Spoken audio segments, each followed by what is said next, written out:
our economy. I'm sorry to interrupt the honourable member. Her time has expired. I call Dr. Jiang Yang. Mr. Speaker, it is a privilege to speak on Budget 2012. I'm supportive of this budget because it looks to the future and focuses strongly on rebuilding and strengthening our economy, delivering better services and creating new jobs, but at the same time managing the government's finances responsibly and getting the books back to surplus by 2014-15 without having to borrow more. Meanwhile, we are committed to protecting the most vulnerable families and businesses from the sharpest edges of the global economic downturn. We have set a path to surplus while maintaining entitlements such as working for families and increasing superannuation above inflation so that New Zealanders are supported through this tough economic times. Mr. Speaker, responsibility is a key word of Budget 2012. National inherited a country in recession when we came into office in 2008.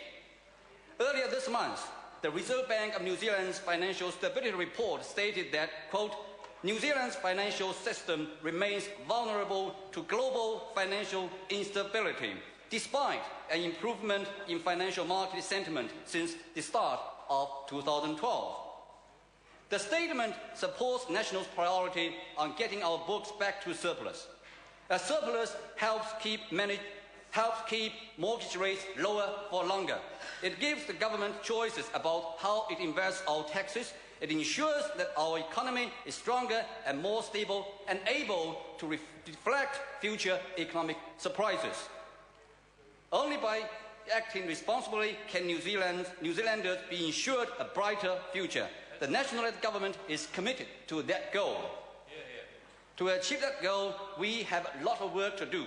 Here are some of the key areas that I would like to elaborate on. Firstly, the government will provide substantial new funding for research and innovation over 4 years. This includes $59 million for science and engineering courses and $100 million to boost research. As a former senior university lecturer, I understand how important such funding is. Research and innovation will help deliver a more competitive and productive economy. I commend the government for that. Secondly, this government understands that only by investing in education will we ensure that the next generation reach their highest potential. As a proud father of 2 girls, I want them to reach their potential. National will be focusing on increasing student achievement. Over 4 years, we will commit over $511 million towards new early childhood and schooling initiatives, and also $59.8 million to support teacher quality. Thirdly, the national-led government has worked hard to put our economy on more sound footing. It is committed to expanding our trade with rising economies, such as China. I was fortunate enough in that I was able to accompany Trade Minister Honourable Tim Grosser in his visit to China in March. Since National came to office, our trade with China has grown rapidly. In 2009, it grew by 8%, in 2010 by 16%, and in 2011 by 15%. We are well positioned to reach the goal of doubling our trade with China to $20 billion in 2015, which will benefit all New Zealanders. That's good. Fourthly, the government is committed to having a more effective welfare system. We are focusing on getting New Zealanders back to work while still protecting the vulnerable through working for families, superannuation for our elderly, and welfare benefits for those genuinely in need.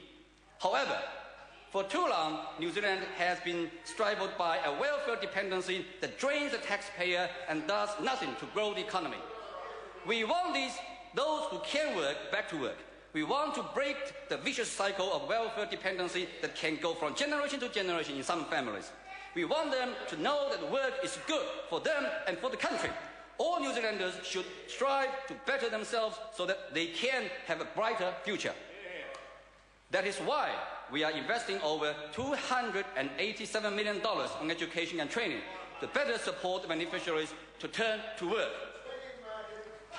And we will be focusing on supporting sole parents back to work and more powers to working income to direct people to prepare for work.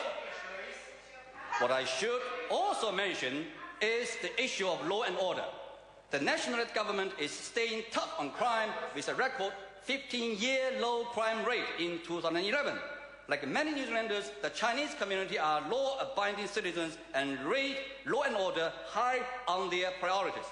National believes in safer communities, and investing in more frontline police has played a part in this low crime rate.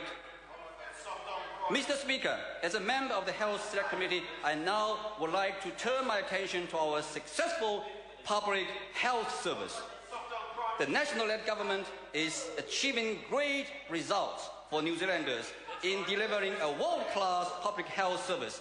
Thus, despite inheriting a service which was in crisis, we are spending more than any other government, over $14 billion over the next 4 years, to deliver better, sooner, more convenient frontline health care services for New Zealanders.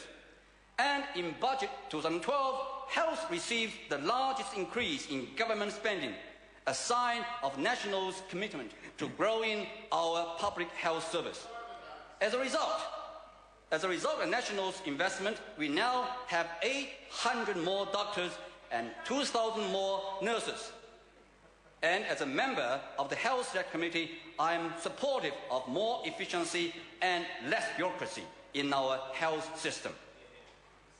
Many from the medical field are supportive of the health investment in Budget 2012.